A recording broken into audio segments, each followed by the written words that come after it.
ISKCON संघ की स्थापना भगवान कृष्ण के गीता संदेश को संपूर्ण मानव जाति तक पहुंचाने के लिए हुई। स्वामी प्रभुपाद जी का जन्म 1 सितंबर 1896 में हुआ, कोलकाता शहर में। साल 1968 में प्रयोग के तौर पर अमेरिका में वर्जीनिया की पहाड़ियों में नव वृंदावन की स्थापना इन्होंने करी और उसी के साथ इस्कॉन टेम्पल की स्थापना हुई। दोस्तों, बेंगलोर में सबसे बड़ा मंदिर 1997 में बना, वृंदावन में 1975 में, इस्कॉन का हेडक्वार्टर 1972 में कोलकाता में बना है। 14 नवंबर 1977 में वृंदावन में श्री कृष्ण धाम में प्रस्थान किया प्रभुपाद जी ने, यानी ये शरीर त्याग कर, ये नश्वर शरीर त्याग कर भगवान कृष्ण के चरणों में लीन हो गए और उनके परम धाम वैकुंठ को पधारे। दोस्तों, मुंबई में 1978 में इस मंदिर की स्थापना हुई, नई दिल्ली में 1984 में।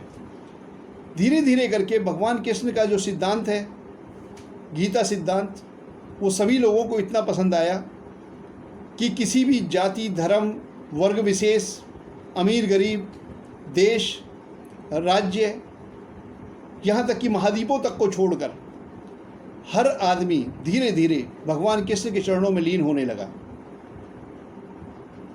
हजारों सन्यासी दिन रात इस्कॉन के सन्यासी इसी प्रचार में लगे हुए हैं, घर बार परिवार सबको छोड़ छाड़ कर, कि भगवान कृष्ण के गीता सिद्धांत को आम आदमी तक पहुंचाया जाए, सभी लोगों तक पहुंचाया जाए, संपूर्ण मानव जाति तक पहुंचाया जाए। दोस्तों, करोड़ों करोड़ लोग ऐसे हैं जो अपने देश, धर्म और किसी भी धर्म को मानते हुए, किसी भी देश में रहते हुए भगवान कृष्ण के चरणों में इस्कॉन के थ्रू, इस्कॉन के द्वारा लीन हो चुके हैं। वो सभी लोग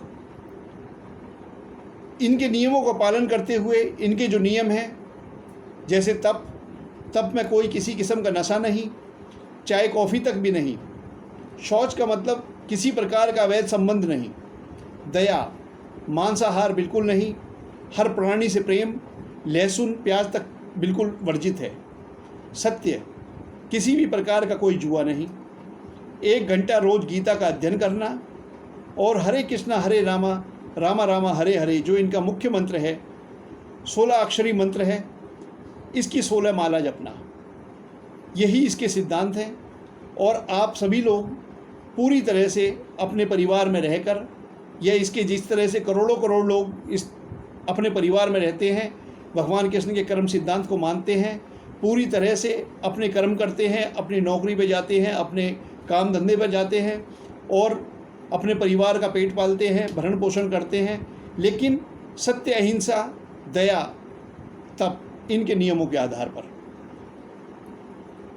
ये नियम अगर संपूर्ण समाज में सभी लोग मान लें तो किसी भी तरह का कोई उग्रवाद, मानव द्वारा मानव की हत्या, एक मानव मरता है तो संपूर्ण मानवता की हत्या होती है। दोस्तों, ये सभी चीज़ें पूरी तरह से खत्म हो जाएं और पृथ्वी दोबारा से पूरी तरह से स्वर्ग जैसी बन जाए। भगवान कृष्ण ने सभी को पूरी तरह से कर्म का सिद्धांत का उपदेश दिया। आत्मा किस तरह से परमात्मा में लीन हो जाएगी, इसके बारे में बताया। आत्मा का जो सिद्धांत है और कर्म का जो सिद्धांत है, ये पूरी मानव जाति के लिए दया, धर्म का प्रतीक है और सत्य, दया, तप, यही माना जाए। सभी लोग इसी हिसाब से चलें, मेरी भी यही प्रार्थना है और मेरी भी यही अभिलाषा है। दोस्तों, आज के लिए बस इतना ही। हमने ये सोचा था कि इस्कॉन के बारे में, जनरली जो लोग ये कहते हैं कि इस्कॉन का मतलब यह है कि अपना घर बार त्याग लेना, सिर मुंडवा लेना और जाकर मंदिर में बैठ जाना, यही चीज़ नहीं है। करोड़ों करोड़ लोग इससे कई तरह से जुड़े हुए हैं, ये आपको बताना था। और आप भी इस्कॉन से जुड़ सकते हैं भगवान कृष्ण के गीता सिद्धांत को मानते हुए और तप, दया, शौच, सत्य, इन सब का पालन करते हुए आप भी अपनी आत्मा को परमात्मा में विलीन करवा सकते हैं।